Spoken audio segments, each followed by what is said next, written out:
Bonjour à toutes et à tous, j'espère que vous allez bien. On se retrouve aujourd'hui pour une nouvelle vidéo où je vais vous présenter les 10 livres que j'ai le plus envie de lire à l'heure actuelle pour 2024. Bon, je suis ultra à la bourre dans mes vidéos, c'est-à-dire que la vidéo qui sort aujourd'hui, aujourd'hui on est vendredi, mais le aujourd'hui pour vous c'est dimanche. Et ce soir on fait une grosse soirée burger maison, mais genre burger maison de A à Z. Je mettrai des photos sur Insta, je vous promets. Du coup va falloir que je cuisine pas mal cet après-midi, que je range bien la maison, là elle est pas mal nettoyée, il reste quelques trucs à faire. Et que je tourne cette vidéo que je suis actuellement en train de tourner. Et je pense que je la monterai demain. Faut que je regarde la météo. J'aime bien monter quand il fait de la pluie, donc j'ai cru qu'aujourd'hui qu'il allait pleuvoir. Mais c'est juste gris et ça va. Voilà, c'était l'instant météo. Bon, je vous montre les 10 livres que j'ai sélectionnés. Il n'y a pas d'ordre, je les ai piochés en les voyant dans la bibliothèque. Et je vous en parle tout de suite. Le premier livre sélectionné, c'est Le jour des fourmis de Bernard Werber dans les éditions Le Livre de Poche. C'est une vieille édition. Vous savez qu'en 2023, j'ai lu le tome 1 de Les fourmis de Bernard Werber et que j'ai découvert aussi en 2023 ou 2022, je ne sais... Non, 2023. Bernard Werber à travers son livre qui s'appelait Les abeilles. Les abeilles? Waouh, j'ai un gros doute. Enfin bon, je l'ai découvert à travers l'autre livre et on m'a dit si t'as aimé Werber, commence par une de ses premières trilogies qui est Les fourmis. Donc j'ai lu Les fourmis, ça m'avait drôlement plu. J'ai trouvé le tome 2 d'occasion sur Vinted à 1€ dans ma ville et la dame me l'a juste donné, elle a pas voulu que je lui donne 1€. C'est un livre, en vrai c'est écrit tout petit. Il fait 500 pages. 500 pages, voilà, tout pile pratiquement. On est sur le tome 2 de la saga des fourmis. Certains d'entre vous la connaissent déjà, d'autres pas. On est sur une histoire où il y a pas mal de spiritualité, oui et non. C'est compliqué à expliquer Bernard Werber sans le lire, vraiment. On est sur l'histoire de gens qui ont acheté une maison et où le sous-sol, c'est pas qu'ils l'ont acheté, c'est que c'était la maison de leur tante, je crois, qui est décédée, et où le sous-sol, en fait, c'est interdit d'y aller, et finalement, ils y vont. Et en parallèle de ça, on suit 2 colonies de fourmis, donc une fourmi avec ses copains-copines, qui vont se faire la guéguerre. Je ne peux en dire plus, la fin du 1 est très étonnante, et c'est en ça que le 2 me questionne beaucoup. Ensuite, j'ai pris le tome 3 du Sorceleur, donc de Andrzej Sapkowski, le livre 3 qui s'appelle Le sang des elfes dans cette super édition de chez Brajlon. Vous savez que je collectionne cette édition-là. Comme vous pouvez le voir, j'avais commencé à le lire, j'étais à la page 43, mais j'avais mis en pause parce que j'étais à fond dans de la fantasy et j'avais envie de sortir un peu de fantasy, donc je lisais autre chose. Où est-ce qu'on en est dans le Sorceleur tome 3? Je saurais pas vous dire parce que c'est vraiment pas dans le même sens que les Sorceleurs sur Netflix. Donc je saurais plus vous dire où j'en étais, ce qui s'est passé, ce qui s'est pas passé, de peur que ça vous spoil soit la série, soit les livres. Donc je préfère ne rien dire de spécial, si ce n'est que le Sorceleur c'est une fantasy. On est dans un monde où on a donc un sorcier, un sorceleur qui a quand même beaucoup de force et quelques pouvoirs, et qui chasse les monstres qui terrassent les villes, les villages et royaumes alentours. En gros, on est sur ça comme idée, et on a de la guerre entre les royaumes, entre les elfes, entre les magiciens, etc. Voilà, on est un peu pas sur du Game of Thrones non plus, mais un peu plus de bestioles. Voilà. Et Sorceleur, voilà, j'ai envie de le continuer. J'ai dit 15 fois voilà, c'est fatigant. Parce que j'ai le tome 4, et donc comme vous le savez, j'attends toujours d'avoir le tome d'après pour lire celui-là. Donc, ayant le 4, je vais pouvoir attaquer le 3. J'ai un livre qui vient de me tomber des mains. Il s'agit de... Ah ouais, L'Ami, les deuxièmes nuits de Carole Genex, donc collection Rivage Noir dans les éditions Rivage en format poche. C'est un livre qui est sorti, en 2019 en poche, et en fait moi la maison d'édition m'avait envoyé Manhattan Palace de la même autrice dans cette collection-là, en grand format quand il était sorti en quoi, mars-avril, je crois, 2023, quelque chose comme ça. Et j'avais adoré sa plume et sa petite histoire. Et je leur avais demandé si elle avait sorti d'autres livres du même type. Et ils m'ont dit oui, celui-ci, du coup on te l'envoie en format poche. Donc j'ai très hâte de le lire. J'ai pas du tout lu le résumé et j'ai pas envie de le lire étant donné que j'avais vraiment accroché à sa plume dans l'autre roman et que j'ai envie de découvrir ce qu'elle a pu faire en amont. Sachant que ces romans, se lisent indépendamment, mais il y a des petits, genre il y a des personnages qui réapparaissent, ou il y a des petits liens faits au tome d'avant. Je sais que dans le Manhattan Palace, il y avait 2-3 petits liens qu'on pouvait soi-disant retrouver dans la 1000 et deuxième nuit. En tout cas, elle avait mis des notes de bas de page. Donc ça me branchait bien. Et ouais, voilà, ça me branche bien. En format poche, ça va être pratique. Il fait un petit 400 pages, et puis je pense que je vais me le garder pour quand il fera un peu beau, parce que j'avais adoré lire l'autre en début de printemps, sur mon transat dehors. Donc je crois que je vais faire la même pour celui-là. Voilà. Ensuite, j'ai sélectionné Lily the Kid de Lisa Mars dans la collection... Non, pardon, l'édition... C'est chez BMR, pardon. J'avais pas vu, je l'ai acheté d'occasion, il est dédicacé. Ah, il est dédicacé par les autrices. Et en plus, il y a écrit pour Emeline, et moi je m'appelle Ameline, donc en vrai, il aurait pu être dédicacé pour moi. Excellent. Punaise, je viens de voir. Ok, Lily the Kid, on est vraiment sur une romance type ado young adulte, je pense. Ici, on est sur Lily qui est amoureuse de Simon, sauf qu'ils ont 7 ou 8 ans d'écart, je crois, 8 ans d'écart. Et donc pour Simon, Lily, c'est juste Lily the Kid, quoi. Lily, la petite fille, ma petite voisine, enfin, c'est une petite fille. Et on se retrouve un peu plus tard quand eux, ils sont adultes. Simon est devenu une star internationale de musique. Je crois que c'est devenu un guitariste, quelque chose comme ça. Tac, tac, tac. Un guitariste et un chanteur passionné. Et leurs destins vont se recroiser, et du coup, il y aura peut-être une petite romance, quelque chose comme ça. On me l'a vendu comme ça, en tout cas, Internet me l'a vendu comme ça. J'ai hâte de le lire parce que ce livre, il a été réédité sous une autre forme avec un autre nom, donc c'est que ça avait dû faire parler de lui en premier lieu, peut-être. Donc j'ai assez hâte quand même. En plus, c'est écrit super gros, c'est genre vraiment pour les ados, hein. C'est écrit très gros, 200 pages, je pense qu'il va se lire assez rapidement. Quand j'aurai besoin d'un truc léger, pas prise de tête, je pense que je partirai là-dessus. Ensuite, celui-là j'ai hâte, mais de ouf, je sais pas pourquoi, il me donne trop envie. C'est un des derniers livres que j'ai acheté, que je voulais présenter dans mon book haul la semaine dernière, je crois. C'est La Cité de l'Orque de Sam J. Miller dans le livre de poche. Hop, et je vous avais montré, mais moi je suis particulièrement fan de cette couverture. Je la bouge parce qu'avec la lumière ça revient pas pareil, mais elle est trop belle. Ici on est dans une dystopie où la planète n'existe... Enfin si, la planète existe, mais les pays n'existent plus. Oui, c'est des personnes très riches qui du coup ont acheté des îles un petit peu. Enfin, on fait en sorte qu'il y ait des îles ou des villes flottantes, parce que la planète du coup est ravagée par le climat. Et parmi sa petite vie qui continue, là, la petite vie continue dans les villes flottantes. Et un jour, il voit arriver une dame dans un bateau. La dame, elle a des armes, elle a un ours polaire avec elle, et il y a une orque qui la suit dans l'océan.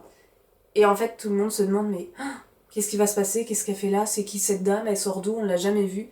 Et ça, je serais très, très, très curieuse de lire parce que ça a l'air quand même un peu stylé. C'est sur le réchauffement climatique, sur une genre de dystopie un petit peu, la planète étant changée, les glaciers ayant fondu, et ben on fabrique des îles flottantes. Les gens qui sont fortunés vont faire ça. Et j'ai trop hâte de lire ce livre. J'ai pris aussi, celui-ci il me donne super envie, mais j'aime bien le lire en automne. Il y a mon voisin qui passe sous la fenêtre. C'est La Nurse de Yorkshire de Stacey Hawles dans les éditions Pocket de Stacey Hawles. Déjà, moi j'adore les dessins. J'avais lu... Comment ça s'appelle? J'ai lu L'Orpheline de Foundling que j'avais mais surkiffé. Et j'ai lu Les Sorcières de Pendle que j'avais trouvé un chouïa long mais que j'avais beaucoup aimé. Et du coup j'ai envie de lire La Nurse du Yorkshire. D'ailleurs, là il y a un autre d'elle qui vient de sortir, mais qui est en grand format, et moi je les veux qu'en poche. Vous savez, pour moi c'est plus pratique, c'est plus financièrement, et pour loger et pour lire, enfin bref, ça m'arrange beaucoup. Et le nouveau qui est sorti, ah je sais plus ce que c'est, mais je crois que c'est sur une nurse aussi, une nounou, quelque chose comme ça. On est toujours dans ces univers là, dans le Londres, ce genre de choses aussi. Et ici La Nurse du Yorkshire, donc je m'en rappelle plus, on est en 1904. C'est une jeune nounou diplômée qui a la chance de rejoindre une famille pour travailler chez cette famille, mais en fait elle est coincée dans cette nouvelle demeure, et on dit qu'elle est coupée entre une mère fantomatique et un père affable à l'excès et des enfants insaisissables. Donc en fait la jeune femme pourrait peut-être regretter son choix. On va voir un petit peu ce que ça veut dire. Ils nous disent que le lieu est mortifère, les habitants aussi, que cette jeune nurse elle se souvient pas que... Enfin, elle se souvient que les familles parfaites n'existent pas, et elle en sait quelque chose. Donc peut-être qu'elle a une famille pas parfaite, et même certainement. Donc je pense qu'on va replonger et dans son histoire à elle personnelle de quand elle était enfant et de sa famille, et de son histoire à elle dans le présent, parce que c'est quelque chose que Stacey Halls fait beaucoup, où elle va être avec cette nouvelle famille en tant que nounou, avec ses parents un petit peu spécifiques et ses enfants un petit peu compliqués. Voilà, c'est une écriture que j'aime beaucoup. Si c'est toujours le même traducteur ou la même traductrice, moi ça va le faire carrément. Et on est sur un livre de 450 pages. Il m'en reste 4. J'aime pique. Parmi ces 4, on a un beau bébé de presque 700 pages qui s'appelle Lorsque le dernier arbre de Michael Christie dans les éditions Le Livre de Poche, et il a gagné le prix des lecteurs littérature. Hop, voilà, vous le voyez bien. 9,90, je sais pas si les prix ont changé depuis que je l'ai acheté parce qu'il y a eu une augmentation des prix. C'est écrit Rikiki Pousse Pousse avec pas de marge, mais j'avais trop envie de le lire. Ici, on galère. On est en 2038. Bon, je pense que vous avez compris que l'écologie et les dystopies, c'est vraiment un sujet qui en ce moment, waouh, j'aime trop. Et puis depuis un petit moment. 2038, on a beaucoup d'épidémies qui arrivent sur Terre, qui ont décimé tous les arbres de la planète, et du coup la planète c'est devenu un désert. Et l'un des derniers refuges de cette île, de cette planète, est une île en Colombie-Britannique qui accueille des touristes fortunés pour voir la dernière et ultime forêt primaire. On suit donc Jacinda qui travaille comme un guide, qui n'a pas vraiment véritable espoir d'un avenir meilleur. Elle est là parce qu'il n'y a plus grand chose sur Terre, on est quand même sur le désert. J'imagine qu'une partie de la population qui n'était pas forcément très riche n'a pas pu survivre ou vit pas dans les mêmes conditions. Donc elle, ayant trouvé ce travail, je pense que c'est un petit peu ce qui va être son dernier espoir. Jusqu'au jour où un ami lui apprend qu'elle serait la descendance de Harris Greenwood. Et ce Harris Greenwood, en fait, ce serait un magnat du bois à la réputation sulfureuse. Donc ça va être un récit où va y avoir plein d'échos aux événements, aux drames et aux bouleversements en fait, qui façonnent notre monde et qui du coup ont façonné ce monde en 2038 de par le fait qu'il n'y ait plus d'arbres, que cette épidémie ait tout ravagé et qu'il ne reste plus que quelques arbres. Et la dernière phrase du résumé, c'est « Que nous restera-t-il lorsque le dernier arbre aura été abattu ?» Et ça a eu beaucoup de prix, j'en ai entendu pas mal parler, pas beaucoup parler sur Booktube parce que malheureusement, ou alors j'ai pas encore trouvé, les livres sur l'écologie sont pas forcément, et les livres sur la planète, des livres qui sont beaucoup lus par les booktubeuses, et du coup c'est pas forcément des livres non plus qui plaisent à vous qui regardez des vidéos de livres, et ça plaît pas forcément pour en entendre parler. Ou alors la communauté de ces livres n'est pas encore arrivée et je vais la créer. Si vous aimez ce genre de livre, vous êtes sur la bonne chaîne. Du coup voilà, celui-ci me donne très envie, il a eu pas mal de prix, il a l'air vraiment chouette, il est constamment en rayon, donc ça me tente vraiment beaucoup. Et c'est un beau bébé quand même, 700 pages. Il m'en reste 3, dont 2 Pierre Pével. J'ai envie de lire 2 tomes 2 de Saga de Pierre Pével que j'ai pu commencer cette année. J'ai notamment envie de lire le Paris des merveilles, l'élixir de l'oubli, donc édition Brajlon de Pierre Pével. C'est la vieille édition toute colorée, donc ça c'est une saga en 3 tomes, donc une trilogie de Pierre Pével. Ici on est dans le Paris des merveilles, on est sur un peu une enquête policière, mais pas trop sur un vol. Et on a tout un tas de spécimens humains, non humains, magiciens, on a des chats ailés, on est quand même dans un style très steampunk où on a un Paris avec des trains un peu spécifiques. Et ici, on est au départ de cette histoire. Je ne sais pas si ça se suit du tome 1 au tome 2. Pour le moment, j'ai pas l'impression, mais je vous dirai ça après lecture. Parce que là, on est carrément sur une autre histoire où ça rejoint un peu l'histoire de Milieu sous les mers de Jules Verne. Et on est toujours entre des conflits entre l'outre-monde et le Paris actuel. Donc je ne saurais que vous dire de plus, étant donné que je ne l'ai pas encore commencé, mais le prologue qu'il y avait dans le tome 1 annonçait bon présage. Voilà. Un second de Pével qui est aussi un tome 2. J'aimerais lire Au Royaume, les 7 cités, le tome 2, Les Serments du Scande, encore chez Brajlon, de Pierre Pével.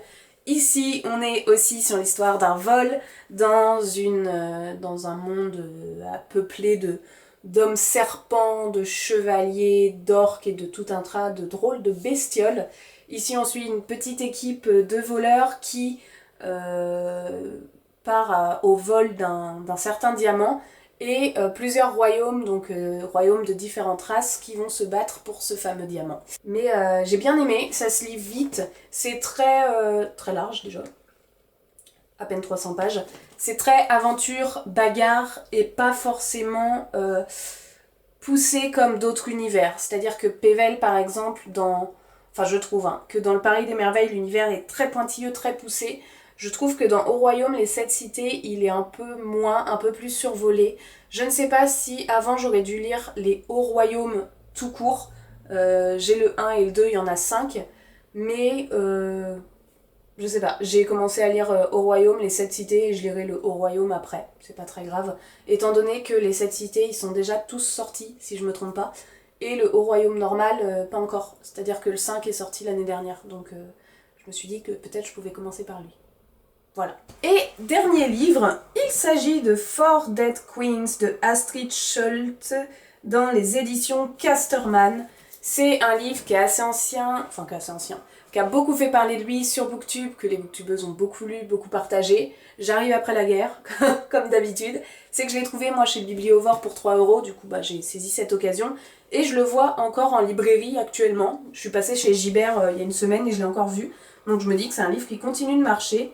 Et ce qui me donne super envie en fait avec ce livre, c'est qu'il y a écrit que c'est une intrigue royale dans la lignée de Game of Thrones. Et je suis une fan de Game of Thrones.